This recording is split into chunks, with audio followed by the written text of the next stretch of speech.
Yes, well, Spain, we saw them draw against Portugal the other night. It is, Richard, hard to see anything else other than a Spanish win this evening, but I suppose you never know.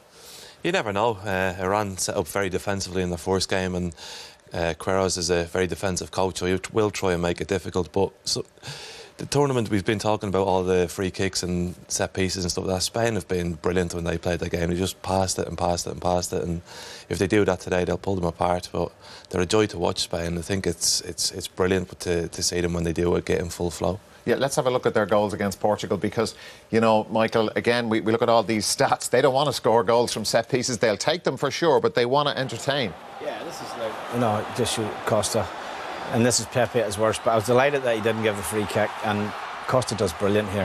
What he gives them is something a little bit different. He gives them that real power and physical presence up front. You know, for all the possession they have, it's nice to have that option. You know, they go back to front there and obviously score as a result of it. Yeah, even set pieces, you know, because he is such a handful. People are afraid of him, and that was Busquets getting on the back stick. But they looked really good the other night, and I know they've had a little bit of trouble with their manager going missing and Hierro coming in, but it just looked good, and that was a beautiful goal. Fabulous, like you know, that's your right back coming in and hitting it like that. It's, you know, and listen, we're looking at the game of the tournament. You know, it really was the game of the tournament so far, and looking forward to seeing them actually against Iran. Iran are in a great position really because they've won the first game. Because whatever happens, they'll play Portugal to go through. They're going to end up with 3 points. Portugal have 4. So when you're a small nation getting there, they have two bites at the cherry, so to speak, to get a chance to qualify. So that own goal that they got has been brilliant for them, and Queiroz will make it difficult for Spain today. Yeah, let's have a look at the Iran goal, the own goal against Morocco. But I just want to, you know, for Queiroz, Richard, like with his Real Madrid and that sort of thing, he will just love this thing tonight, I would imagine.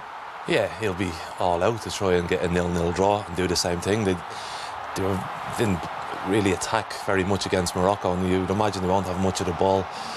But like Michael was talking, you just stay in the game, try and defend as you can, do your best, and hope that you can get your own set piece towards the end. And if they were to beat Spain tonight, that would be the biggest upset in the World Cup ever, I think. Yeah, it would be certainly right up there for sure. And Michael, now listen, you're an international manager.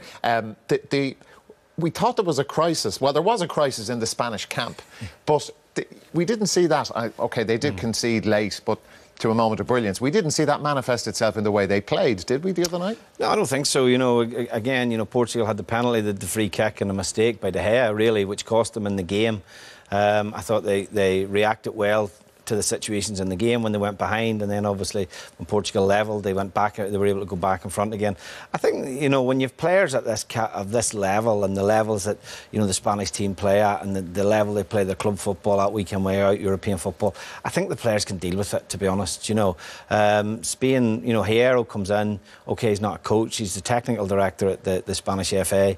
He's ex-Real Madrid, and he's a legend at Real Madrid. So, and I think, you know, that relationship he'll have with Ramos and people like that will be key to obviously, you know, making it work as smoothly as possible. And I know there's new players have come into that squad, Richard, but Hierro has been around that Spanish setup, I think, since 2010. He was very involved in South Africa behind the scenes. Yeah, and he seems like the ideal person just to come in and take over straight away, but it's just the day-to-day details which will be different to him, because he's not used to putting on training sessions, to listening to players' problems and all that sort of thing. And then when you get down further into the tournament and there's tactical substitutions to be made, which he's not done under pressure before, that could be the only sort of time where he slips up. Yeah, the difficulty would be for him is leaving players out. Yeah. That side of things, changing the team. You know, you say he was a big part of the backroom staff with Del Bosque when they've won it, so he'll have been around it all, and he'll have been around the success. He'll know how they operate, how they prepare. But suddenly, when you're in the position where actually I'm the guy that's leaving you out of the team, or whatever, I'm the guy that's taking you off, then the dynamics of the relationship, sure, you change between player and manager.